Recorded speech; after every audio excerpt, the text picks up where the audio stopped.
for the first time in the Kannada film industry, we are going to see a movie, in fact, that has forayed into the concept like never before. In fact, we're talking about a love story, a lesbian love story that the Kannada film industry, Sandalwood, has never explored. Nanu Ladies. That's actually being premiered today at Tasveer South Asian Film Festival, and I'm joined by Shailaja Padindala, who's the filmmaker and also the director of this particular movie. Now let's try and gauge and understand what really is this movie and what makes it so special. Thank you, Shailaja, for joining us. Thank you, Shija, for having me. Firstly, can you tell us about what is the thing that you're gauging at the moment? Today is the premiere and it's doing fantastically, and a lot of people are reaching out on social media and emails and telling me that it's a fantastic film, and the response is great. So I think it's a very happy moment for me right now. Okay, one important question I wanted to ask you is nearly after 5 years, it was just 5 years ago you screened the movie Memories of a Machine.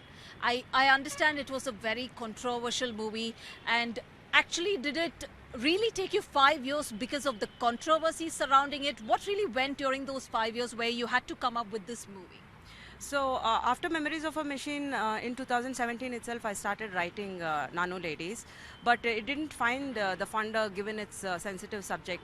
So later we got a funder in 2018 and we began the production, and there was a lot of issues with the corona and stuff like that, so it took a little while. Also being an independent process, independent filmmakers, and we all got together, and we did it in a very manual way, so it took us a long time, but now it's out, and yeah, it took us 5 years. Yeah. Okay, so that's a very important subject to be discussed when you're talking about, the subject is a very sensitive subject and not really anybody wanted to fund.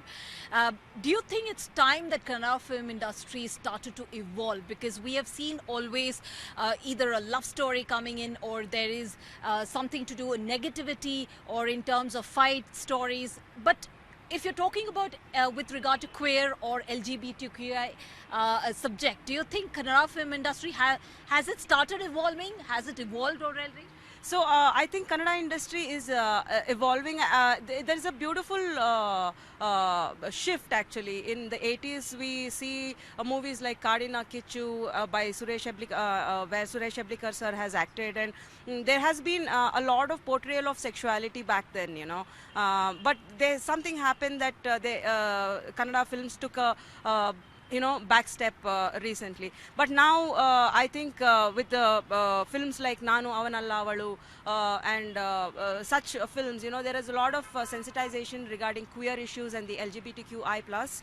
And so I think this is my main inspiration, that even I can make a film in Kannada where I grew up, and which I beautifully speak this language. So Memories of a Machine was in fact a Kannada film, but I couldn't make it in Kannada given I couldn't get the funders, I couldn't get actors. So right now I've made Kannada film which talks about a very sensitive subject, a love story between two women, and the societal barriers within queer, for how queer people have to fight the societal barriers. So I made this in Kannada, and I think this is a fantastic leap for me as a filmmaker, and I think it is a great leap for Kannada also, and definitely Kannada films are seeing a progression, and they're going to take a remarkable leap in the future. Yeah. You just told me that the premiering has already received very good response. How is it like here, back home? So back home, it's not screened here yet, and a lot of Indians are actually watching. They booked their tickets and they're watching on the US site, on Tasveer site, and I've been getting amazing response. And soon we will be screening it in film festivals here in India also. And I think after that we are trying for even a PVR release. Let's see. Fingers crossed, and soon the film will be out on OTT before the end of this year, before end of December, so that's about it. Okay, I wanted to also ask you this question. You took nearly like 5 years. One of the major factors that you did talk about was funding issue, and of course it was a sensitive subject. You clearly did not find actors or the cast for your movie. But can you tell us When you actually released the Memories of the Machine, we see that you've received severe backlash, criticism. How exactly did some of that actually shape into this particular movie? Actually, it gave me a lot of courage to understand how the media works, how the public works, and how I have to face. Memories of a Machine was a fantastic experience and a learning lesson for that, I must say.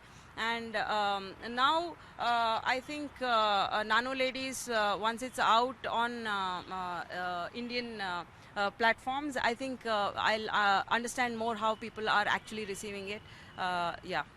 Okay. So are you nervous about the kind of backlash you received back then, now how it's going to turn out to be? Yes, definitely I am nervous, and this is my debut feature film, and we all as a crew are also nervous, and we are in different places right now. But yeah, this is all a part and parcel of making films. Yeah. Okay. So have you heard, from any of the filmmakers or directors from the Kannada film industry with regard to the premiering? Have they watched it yet? None of them have watched it yet, but soon I will be having a private screening also for people within the industry, and also the film will be traveling for a lot more festivals after this. Okay. Also, I want to understand, I also did watch the premiere, and what I wanted to really know was why Nano Ladies? Why the title Nano? Yeah, the film, I play one of the protagonists. I have also directed, and I am also playing one of the protagonists called Anita. And Anita plays a part where she's a fan of Upendra sir, you know.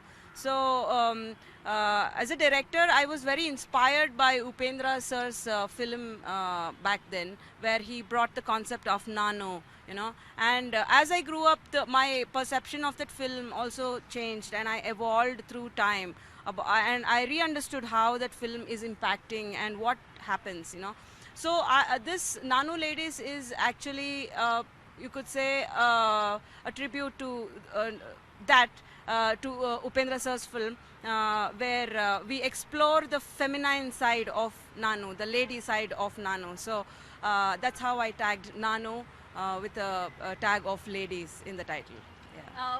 Also, in one of our previous interviews, you did mention by saying that the movie that's going to be screened very soon, out very soon, also has some amount of traces in terms of your real life experiences. Can you tell us more about it? Definitely. I have been a queer person. I have been openly queer for quite some time now, and as a queer person and my non-binary appearance, it was a challenge for me to prove myself as a lady all the time in public spaces, you know. So I put in a lot of these elements to bring in this story, along with a lot of fiction also.